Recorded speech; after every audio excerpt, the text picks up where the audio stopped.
ನಮಸ್ತೆ, ವಿಶೇಷ ಕಾರ್ಯಕ್ರಮಕ್ಕೆ ಮತ್ತೆ ಸ್ವಾಗತ. ಈಗ ದಯಾನಂದ್ ನನ್ನ ಜೊತೆಗೆ ಮತ್ತೆ ಸಂಪರ್ಕದಲ್ಲಿ ಸಿಕ್ಕಿದ್ದಾರೆ. ಸರ್, ಒಂದು ಪ್ರಶ್ನೆ ನಿಮಗೆ, ಇದುವರೆಗೂ ನಿಮ್ಮಲ್ಲಿ ಇರುವಂತಹ ರೆಕಾರ್ಡ್ಸ್ಗಳ ಪ್ರಕಾರ ಎಷ್ಟು ಜನ BMTC ಆಕ್ಸಿಡೆಂಟ್ಸ್ಗಳಿಂದ ತಮ್ಮ ಪ್ರಾಣ ಕಳ್ಕೊಂಡಿದ್ದಾರೆ? ಅದ್ರ ಬಗ್ಗೆ ಏನಾದರೂ ಮಾಹಿತಿ ಇದೆಯಾ?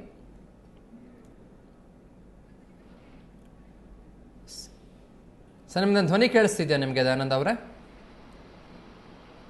ಹೇಳಿ, ಇನ್ನೊಂದ್ಸಲ ಹೇಳಿ. ಎಸ್, ನಾನು ನಿಮ್ಗೆ ಕೇಳ್ತಾ ಇದ್ದೆ, ಇದುವರೆಗೂ ನಿಮ್ಮ ಹತ್ರ ಇರುವಂತಹ ರೆಕಾರ್ಡ್ಸ್ ಪ್ರಕಾರ ಎಷ್ಟು ಜನ ಅಮಾಯಕರು ತಮ್ಮ ಪ್ರಾಣನ ಕಳ್ಕೊಂಡಿದ್ದಾರೆ BMTC ಆಕ್ಸಿಡೆಂಟ್ಸ್ಗಳಿಂದ? ಏನಾದರೂ ಇದ್ರ ಬಗ್ಗೆ ರೆಕಾರ್ಡ್ಸ್ ಇದೆಯಾ ನಿಮ್ಮ ಹತ್ರ? ಈ BMTC ಬಸ್ಗಳ ಆಕ್ಸಿಡೆಂಟ್ನಲ್ಲಿ 2012 ಇಸ್ವಿಯಲ್ಲಿ ಒಟ್ಟು 86 ಜನ ಪ್ರಾಣ ಕಳ್ಕೊಂಡಿದ್ದಾರೆ. ಓಕೆ. ಅದೇ ರೀತಿ 239 ಜನಕ್ಕೆ ಗಾಯಗಳಾಗಿದ್ದಾವೆ, ಬೇರೆ ರೀತಿಯ ಸಣ್ಣ ಪುಟ್ಟ ಗಾಯಗಳು. ಈ ವರ್ಷ ಒಟ್ಟು 32 ಅಪಘಾತಗಳಲ್ಲಿ 32 ಜನ ಮರಣ ಹೊಂದಿದ್ದಾರೆ ಮತ್ತು 111 ಬೇರೆ ಅಪಘಾತಗಳಲ್ಲಿ ಒಟ್ಟು 143 ಜನ ಗಾಯಗೊಂಡಿದ್ದಾರೆ. And if I am not wrong, ಆ ಸಾವನ್ನಪ್ಪಿದವರಲ್ಲಿ ಹೆಚ್ಚು ಜನ ಟೂ ವೀಲರ್ ಓಡಿಸೋಂಥವ್ರು ಜೊತೆಗೆ ಪೆಡೆಸ್ಟ್ರಿಯನ್ಸು, ಹೌದಾ ಸರ್? ಪೆಡೆಸ್ಟ್ರಿಯನ್ಸು ಇರ್ತಾರೆ, ಟೂ ವೀಲರ್ಸ್ನವರು ಇರ್ತಾರೆ, ಅಥವಾ ಬೇರೆ ವಾಹನಗಳು ಇರ್ಬೋದು. ಅದರ ಬ್ರೇಕಪ್ ನನ್ನ ಹತ್ರ ಸದ್ಯಕ್ಕೆ ಇಲ್ಲ.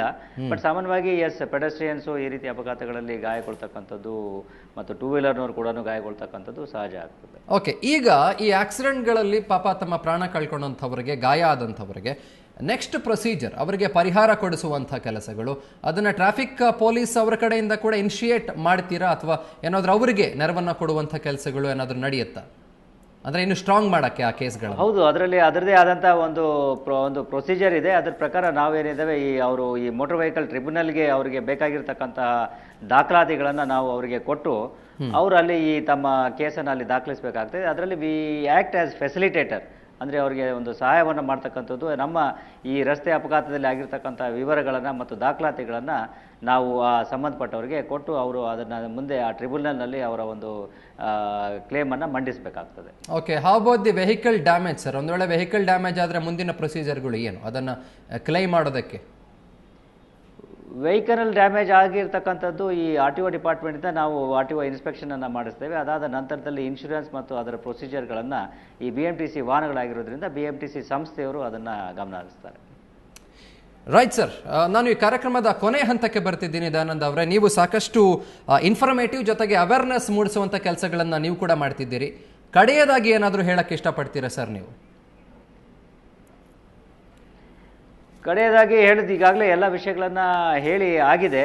ಬಹುಶಃ ನೀವೇನು ಈ ಕಾರ್ಯಕ್ರಮವನ್ನು ಮಾಡಿದಿರಿ, ಇದರಿಂದಾಗಿ ಈ ಒಂದು ವಿಷಯದ ಬಗ್ಗೆ, ಅಂದರೆ ರಸ್ತೆ ಸುರಕ್ಷತೆಯ ಬಗ್ಗೆ ಮತ್ತು ಈ BMTC ಬಸ್ಗಳ ಡ್ರೈವರ್ಗಳಿಗೆ ಹೆಚ್ಚಿನ ಒಂದು ಅರಿವು ಮೂಡ್ತಿದೆ ಅಂತ ನಾನು ಭಾವಿಸಿದ್ದೇನೆ. ಎಲ್ಲ ವಿಷಯಗಳನ್ನು ಅವರು ಗಮನದಲ್ಲಿ ಇಟ್ಕೊಂಡು ಇನ್ನೂ ಹೆಚ್ಚು ಈ ರಸ್ತೆ ಸುರಕ್ಷತೆಯ ಬಗ್ಗೆ ಗಮನ ಹರಿಸಬೇಕು ಮತ್ತು ಜವಾಬ್ದಾರಿಯನ್ನು ವಹಿಸಬೇಕು ಅಂತ ಹೇಳಿ ನಾನು ಆಶಿಸ್ತೇನೆ. ಎಸ್ ಪ್ಲೀಸ್, ನೀವು ಕೂಡ ಟ್ರಾಫಿಕ್ ಪೊಲೀಸರ ವತಿಯಿಂದ ಅವೇರ್ನೆಸ್ ಮೂಡಿಸುವಂಥ ಕೆಲಸಗಳನ್ನು, ಜಾಗೃತಿ ಕೆಲಸಗಳನ್ನು ಮಾಡ್ತೀರಿ ಅಂತ ನಾವು ಕೂಡ ಆಶಿಸ್ತೇವೆ ಅಂಡ್ ಭಾವಿಸ್ತೇವೆ. ಧನ್ಯವಾದಗಳು ದಯಾನಂದ್ ಅವರೇ ಮಾತನಾಡೋದಕ್ಕಾಗಿ.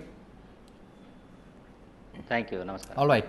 ಎಸ್ ವಿನಯ್, ಈಗ ನಾನು ಬಸ್ ಟರ್ಮಿನಲ್ಸ್ ಬಗ್ಗೆ ಮಾತಾಡಬೇಕು. ಆವಾಗಲೇ ಹೇಳ್ತಿದ್ದೆ ನಿಮಗೆ, ಈ ಶಾಂತಿನಗರ, ಮೆಜೆಸ್ಟಿಕ್ಕು ಅಥವಾ ಬೇರೆ ಬೇರೆ ಕಡೆ ಬನಶಂಕರಿ ಅಲ್ಲಿ ಬಸ್ ಟರ್ಮಿನಲ್ ಇದೆ.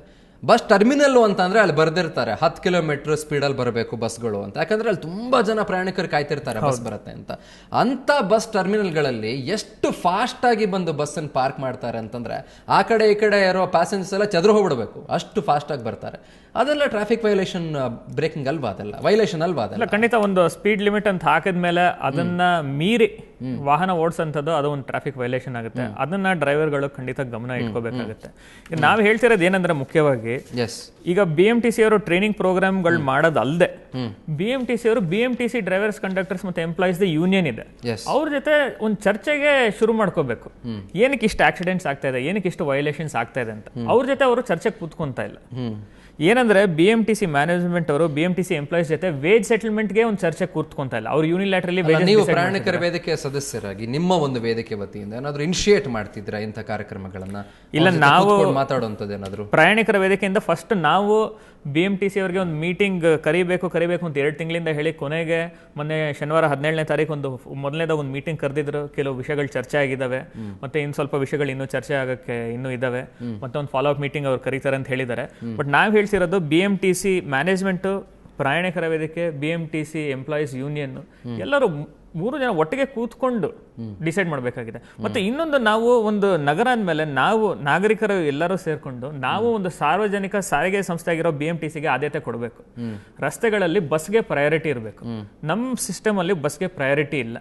ಅದು ರೋಡ್ ಸ್ಪೇಸ್ ಅಲ್ಲೇ ಇರ್ಬೋದು ಅಥವಾ ಇನ್ವೆಸ್ಟ್ಮೆಂಟ್ ಅಲ್ಲೇ ಇರ್ಬೋದು. ನೋಡಿ, ಈಗ ರಾಜ್ಯ ಸರ್ಕಾರ, ಕೇಂದ್ರ ಸರ್ಕಾರ ಮೆಟ್ರೋಗೆ ಅಂತ ಫಸ್ಟ್ ಫೇಸ್ಗೆ 12,000 ಕೋಟಿ, ಸೆಕೆಂಡ್ ಫೇಸ್ಗೆ 20,000 ಕೋಟಿ ಇನ್ವೆಸ್ಟ್ ಮಾಡ್ತಾ ಇದ್ದಾರೆ.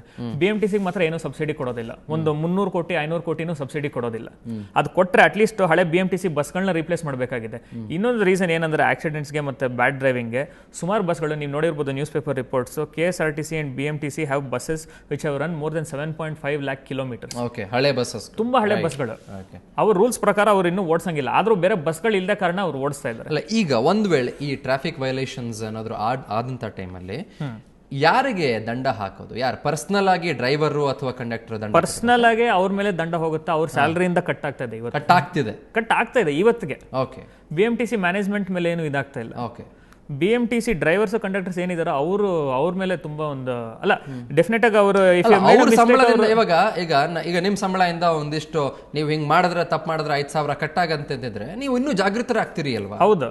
ಆದ್ರೂ ಸಮಸ್ಯೆ ಆಗ್ತಾ ಇದೆ ಅಂದ್ರೆ ಅದಕ್ಕೆ ಹೇಳ್ತಿರೋದು ಬೇರೆ ಏನೋ ರೀಸನ್ ಇದೆ. It is not just indiscipline ಒಂದು ಕಾರಣ ಅಷ್ಟೇ.